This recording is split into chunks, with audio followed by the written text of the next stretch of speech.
Coach Oscar Bruzon sir, respect আপনাকে।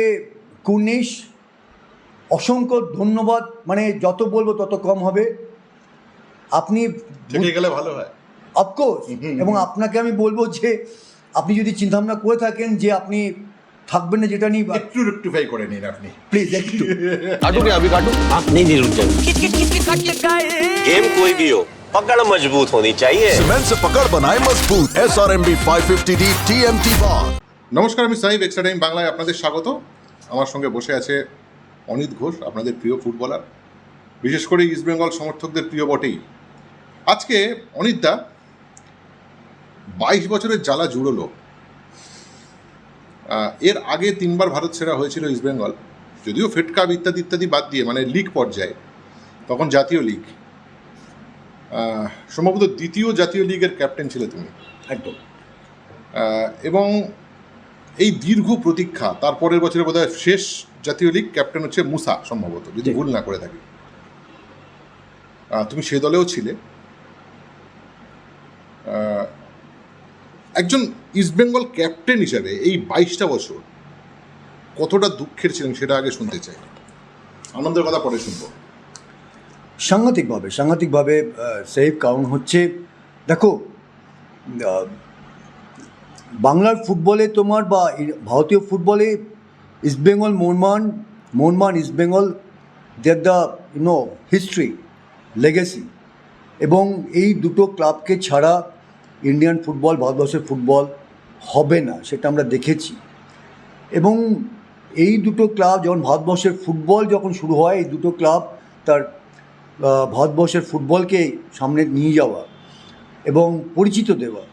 এবং সেই দুটো ক্লাবের আমি প্রাক্তন প্লেয়ার, এবং আমি এই ক্লাব থেকে, মোহনবাগান বলো, ইস্টবেঙ্গল বলো, এই ক্লাব থেকে আমি রেকগনিশন পেয়েছি, আমি পরিচিত হয়েছি। যা কিছু আজকে what ever I am today because of this club. এবং এই ক্লাবের যদি পারফরমেন্স ঠিক না থাকে বা সামহাও রেজাল্ট যদি না পায়, আমাদের কোনো অস্তিত্ব নেই।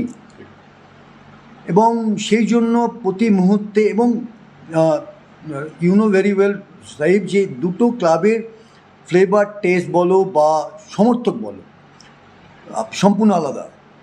এবং স্পেশালি আমি বলবো ইস্টবেঙ্গল ক্লাবের সমর্থক সাপোর্টারদের, তাদের অ্যাগ্রেশন বলো বা তোমার আন্তরিকতা বলো, আবেগ বলো, একটু আমি জানি না কীভাবে ব্যাপারটা আবার বিতর্কিত হবে, কেন আমি নিজেই তো বিতর্কিত। কম্পেয়ার টু মোহনবাগান সাপোর্টার বলবো মানে অনেকটা বেশি আমার মনে হয়েছে। এবং তার ফলে প্রতি মুহূর্তে যেটা হয়, বাড়ি থেকে বেরোতে পারতাম না, হ্যাঁ, কষ্ট হতো প্রতি মুহূর্তে। সব জায়গায় যেখানে যেতাম সেখানে প্রশ্ন যে কেন এরকম হচ্ছে। এবং খুব কষ্ট হতো। ক্লাবে যেতাম না, ক্লাবে গেলে দেখতাম একদম সান্নাটা হয়ে রয়েছে, নিস্তব্ধ, হ্যাঁ, একটা গুমোট পরিবেশ। তো মানে খুব অবস্থা খারাপ ছিল। অ্যান্ড বিশ্বাস করো, মানে এত খুশি হয়েছি আমার মনে হয় নামলো, একদম পাথর নামলো ভাই। এত ভালো তুমি শব্দটা প্রয়োগ করলে, সত্যি পাথর ভাঙলো, মানে পাথর নামলো, মাথা থেকে বলো, বুকের থেকে বলো, যে হ্যাঁ। এবং মানে কি বলবো, আই এম সো হ্যাপি, এতটাই খুশি যে মাঠে দর্শক নেমে এলো, 83 গ্যালারির মতো অবস্থা, ব্যালকনিতে ট্রফি, নিজেকে মনে হচ্ছিল ওর মধ্যে কোথাও রয়েছে। কোথায় মনে হচ্ছিল? দর্শকদের ভেতরে নিজেকে মনে হচ্ছিল নাকি ব্যালকনিতে? দেখো, সি আমার গুজবাম হচ্ছে ভাই, see look my skin. Yes. তো একদমই তাই। মানে কি বলবো, এইরকম একটা উন্মাদনা, এরকম একটা, যখন ফার্স্ট হাফে আমরা 1 গোল ডাউন, বিশ্বাস করবে না, মানে আমি তো দীক্ষিত রামকৃষ্ণ মিশনের, তো গুরুদেবকে ডেকে যাচ্ছি, প্রেয়ার করে যাচ্ছি ভেতরে যে আর নয়, এই রকম জায়গা থেকে আর নয়। এবং ভাই অসংখ্য ধন্যবাদ কোচ অস্কার বুজো অ্যান্ড সব প্লেয়ারদেরকে, ভাইদেরকে, যে each one of them East Bengal club management, coach staff, coaching staff থেকে শুরু করে, এবং যে চিন্তাভাবনা নিয়ে এবছর নিতুদা অ্যান এন্টার ইমামি, অফকোর্স আমি ইমামির কর্ণধার পাশেই বসে খেলা দেখেছি, বিভাস ওয়াজ দেয়ার। তো আমি ওরও মানে হি ওয়াজ অলসো ভেরি টেন্সড, ওর মানে দে আর সো প্যাশনেট এন্টার ফ্যামিলি। এই যে তুমি অস্কারের কথা যখন এলো, তোমার কিছু প্রাক্তন, তোমার বন্ধুরা, মানে প্রাক্তন বলবো না, তোমার বন্ধুরা, প্রাক্তন ইস্ট বেঙ্গল ফুটবলাররা প্রতি মুহূর্তে সমালোচনা, কীভাবে দেখেছো তুমি এটা? আমার মনে হয় জানো তো, একটু টাইম দেওয়া উচিত। Whatever it happen, Sandip নন্দীকে নিয়ে বা নবী বা আলভিটো, আমার মনে হয় মানে দে আর ভেরি ম্যাচিওর। নবী আমার জুনিয়র, বাট নন্দী, আলভি আমরা একসঙ্গে খেলেছি। আলভি আমার ক্যাপ্টেনশিপে এসেছিল ক্লাবে, এবং ইস্ট বেঙ্গলের ওর কেরিয়ার স্টার্ট ওখান থেকে। বাট আমি খুব আশ্চর্য হয়েছিলাম যখন এরকম ওদের কাছ থেকে কমেন্ট শুনেছিলাম। বাট খারাপ লাগলো খুব যে আমি দেখতে পেলাম না ওদেরকে এই এত বড় একটা উৎসব, কারণ ওদের কন্ট্রিবিউশন সাংঘাতিক। মানে আমি যেমন বলতে পারি আমার কন্ট্রিবিউশন আছে, তুমি কি ওদেরকে বলবে যে চলো জয় ইস্ট বেঙ্গল? না একদম লেটস, যা হয়ে গেছে। আমি বলবো যে ভাই নবীকে, এবং এই জিনিস বারবার ফিরে আসবে না। না একদম নয়, they should come, it's okay. আর আমাদের সাপোর্টারদেরকে আমি একটা কথা বলি, ওনারা বোঝেন। আমি বলবো মানে আলভিকে বলবো, নন্দীকে বলবো, আসিয়ান কাপের নন্দী ওয়ান অফ দ্য কী বলবো, হ্যাঁ একদমই কন্ট্রিবিউটার আলভিটো, এবং নবীর ওর লড়াই, তো সবটা মিলে আমি বলবো যে বস ঠিক আছে, নো ইস্যুস, চল আবার সবাই মিলে আয় ক্লাবে, বিকজ ক্লাবটা আমাদের জন্য, তোদের জন্য। তো আলভিটো, নবী এবং ওরা, ওদেরকে দেখলাম না। তুমি যখন শেষবার চ্যাম্পিয়ন হয়েছো, সে সময়ের কথা যদি একটু বলো। লাইক দেখো, সেই বছর আমরা মোস্ট প্রবলি, হ্যাঁ, কেরালাতে আমাদের খেলা ছিল, এবং ঠিক এরকম সিচুয়েশন ছিল সেফ, জানো তো, মানে ওইদিকে মোহনবাগান ব্যাঙ্গালোরে খেলছে, তোমার মোস্ট প্রবলি হ্যালের সঙ্গে খেলা ছিল মনে হয় মোস্ট প্রবলি, আর আমরা খেলছি তোমার এখানে তোমার ত্রিমন্দম, আমাদের এসবিটি। এবং আগের দিনকে বিশাল ফাংশন হয় মাঠে, সারা মাঠে তোমার চষে গেছে, খিলা পড়ে আছে, তোমার কি বলে প্রেক। সেই সকালবেলা গিয়ে কোচ মনাদা, তখন কোচ ছিলেন স্বপনদা, আমি লিটারেলি খুব মিস করেছি স্বপনদাকে। তো স্বপনদা সবাই গিয়ে আমরা মাঠে গিয়ে সারা রাত্রির ফাংশন, এবং পুরো একটা ঘুমট অবস্থা পরিস্থিতি, সেখান থেকে এরকম একটা ঠিক এইরকম সিচুয়েশন ছিল, মানে গোল অ্যাভারেজ, আমরা যদি ম্যাচ হেরে যাই বা ম্যাচ ড্র হয়, ওরা যদি ম্যাচ মোহনবাগান যদি গোল করে দেয়, জিতে যায়, একদম সেম সিনারিও। আচ্ছা, আরেকটা কথা, ফার্স্ট হাফে যখন হারছিলে, মানে মোহনবাগান ইস্ট বেঙ্গল যখন হারছিল, কোথাও কি মনে হয়েছে এই ম্যাচটা তাও ইস্ট বেঙ্গল জিতবে? হ্যাঁ, আই এম অলওয়েজ অপটিমিস্টিক ভাই। আমি কিন্তু বিগত কয়েক বছর যে এই যে ইস্ট বেঙ্গল ক্লাবের এরকম পরিস্থিতি ছিল, তোমরা দেখেছো, আমি কিন্তু যতবারই তোমাদের কাছে আমি এসছি এক্সপার্টিস হয়ে, আমি কিন্তু বরাবরই বলেছি যে I am very much optimistic. দেখো, সেই প্রত্যেকটা প্লেয়ার বলো বা কোচকে নিয়ে বলছি, দেখো আমি এটা জানতাম না, এই চ্যাম্পিয়ন হওয়ার পরে অর্জুনের মুখে শুনলাম, গ্রেট সুভাষ দা আমাদের coach, sir, mentor, what ever, godfather, যাই বলবো। দেখো তুমি ভাবো, ইমাজিনেশনটা মানে ওনার চিন্তাভাবনাটা ভাবো, উনি নাকি নিতুদাকে বলে গেছিলেন যে অস্কার বুজোকে কোচ করার জন্য।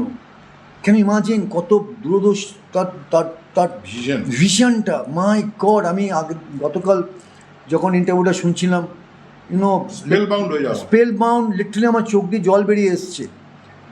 মানে এই মানুষটা পড়াশুনো, প্রতি মুহূর্তে every day his to call me প্র্যাকটিসের আগে আমার সঙ্গে কথা হতো, উনি বলতেন তখন অতটা বুঝতাম না ব্যাপারটা। আমি বলতাম কোচ তুমি হচ্ছে টিমের স্পাইন, তুমি এটা বলো সেটাই ফাইনাল, লেটস গো। লোক জানে বাবার তখন বয়স হয়ে গেছে, আর কোচিং কোচিং করার ইচ্ছে নেই, শরীরটাও খারাপ। নিতু কাকুকে বলে গেছিল অস্কারকে কোচ করবি, কারণ বাবা যখন চার্চিল ব্রাদার্সের কোচ, অস্কার তখন স্পোর্টিং ক্লাব দি গোয়া বলে একটা টিম ছিল তার কোচ। বাবা is to highly rate Oscar all the time. অনিদা, তোমরা যখন পুরনো তোমার বন্ধুদের মধ্যে যখন বসো, তোমরা চ্যাম্পিয়ন বন্ধুদের সঙ্গে বসো, নিজেও চ্যাম্পিয়ন, এই 22 বছরের লাঞ্ছনা আর পরাজয়ের কথা কিভাবে উঠে এসেছে? প্রতি মুহূর্তে খেলা নিয়ে দেখো, আমরা যখন বসি তখন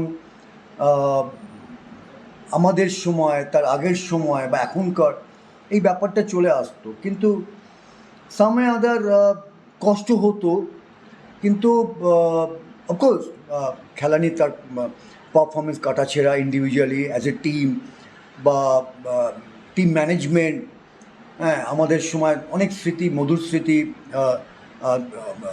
কী বলো, বিটার সুইট সব রকম এক্সপিরিয়েন্স, সেই মেমোরিজগুলোকে শেয়ার করা।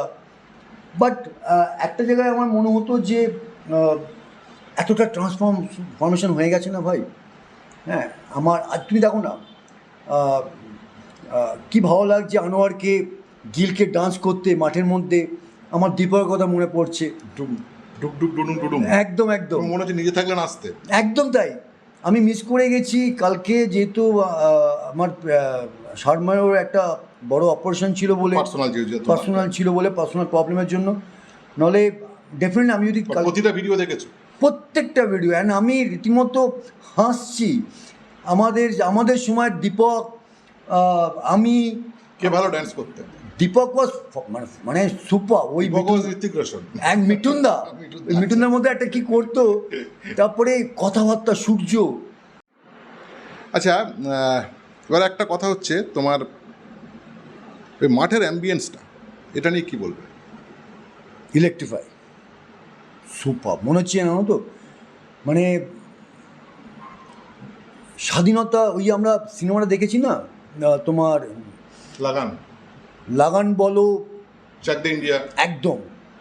বা ইভেন আমি এইভাবে কম্পেয়ার করবো, জানি না এটা ঠিক বলা হবে কি না, যে স্বাধীনতার ওই যে ইংরেজদের হারিয়ে যে একটা ওই দীর্ঘদিনের লাঞ্ছনা, হ্যাঁ একদম, এবং একদম, এবং রাস্তাঘাটে যেটা শুনতে হতো, মজা করি হোক বা যেভাবে সিরিয়াস ব্যাপারটা হতো, কারণ প্রতি মুহূর্তে আমাদের এরকম হচ্ছে, এরকম হচ্ছে, এরকম হচ্ছে, সামনে আদার আর বলতে হবে না।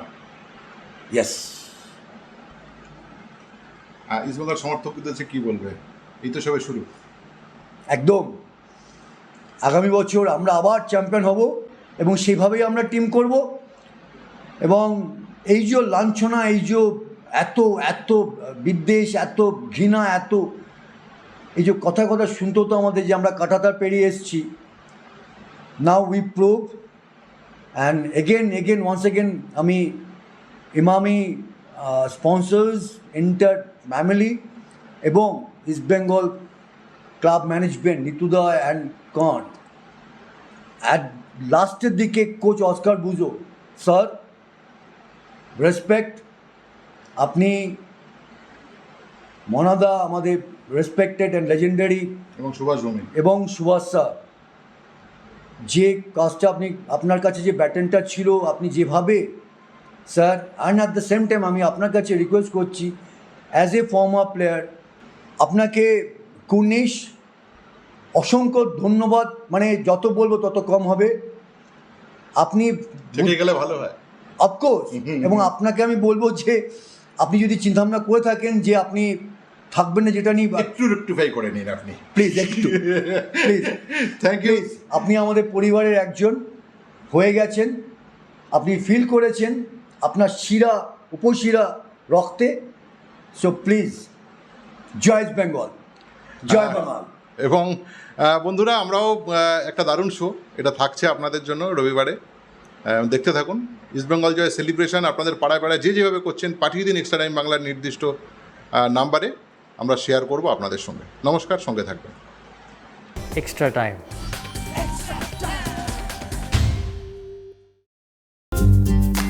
লেটেস্ট নিউজ আর এক্সক্লুসিভ ভিডিওর সঙ্গে আপডেট থাকতে এখনই সাবস্ক্রাইব করুন আমাদের ইউটিউব চ্যানেল। বেল আইকনে ক্লিক করতে ভুলবেন না যেন।